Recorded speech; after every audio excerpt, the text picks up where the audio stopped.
जब महाप्रलय अवस्था में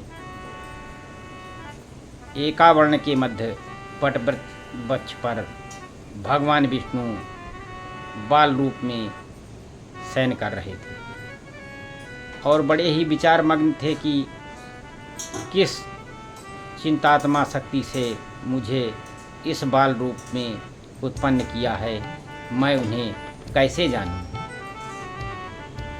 उसी समय आदिशक्ति भगवती ने आकाशवाणी के रूप में आधे श्लोक में ही संपूर्ण अर्थ को प्रदान करने वाले ज्ञान को बताते हुए ये कहा कि सर्वो अखिला महावाहम नानयंदिस्त सनातनम, अर्थात सब कुछ मैं ही हूँ और दूसरा कोई भी सनातन नहीं है।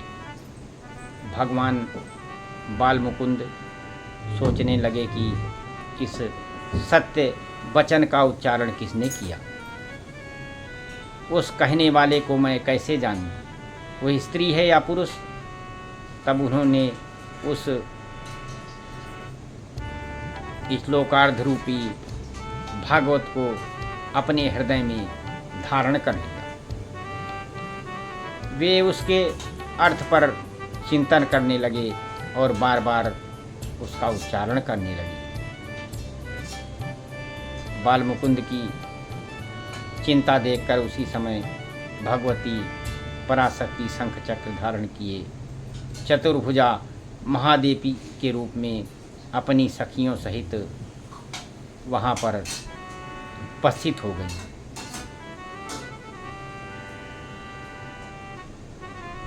व्यास जी ने सुखदेव से फिर कहा कि हे महाभाग।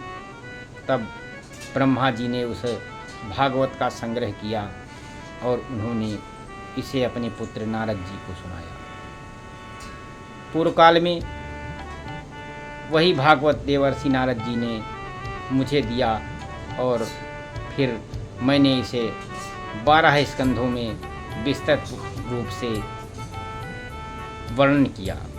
हे पुत्र, वह पुराण देवतुल्य है, सर्ग प्रतिसर्ग आदि 5-6 लक्षणों से युक्त है, भगवती के उत्तम चरित्रों से ओतप्रोत है, वह तत्व ज्ञान के रस से परिपूर्ण, वेदार्थ का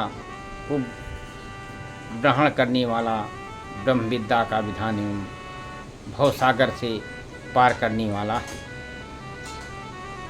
यह पुराण अत्यंत पुण्यप्रद है। तुम इसके 18,000 श्लोकों को हृदय में धारण कर लो।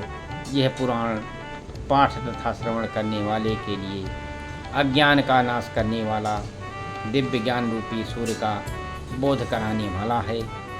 सुखप्रद, शांतिदायक, धन, दीर्घ आयु प्रदान करने वाला, कल्याणकारी तथा पुत्र पौत्र की वृद्धि करने वाला है।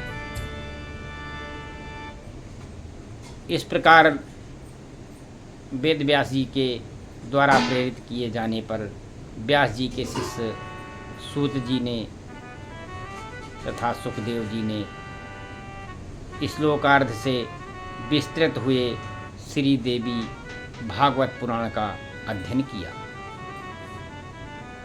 भगवती की कृपा से भगवान बाल मुकुंद को जो आधे श्लोक में देवी भागवत प्राप्त हुआ, उसे ब्रह्मा जी ने ग्रहण किया और फिर उसी को व्यास जी ने 12 स्कंधों में विस्तृत पूर्ण लिखा। वही देवी भागवत हम सबको प्राप्त हुआ। वह भगवती आदिशक्ति तथा भगवान व्यास जी के जीवों पर महान अनुग्रह करने वाली है।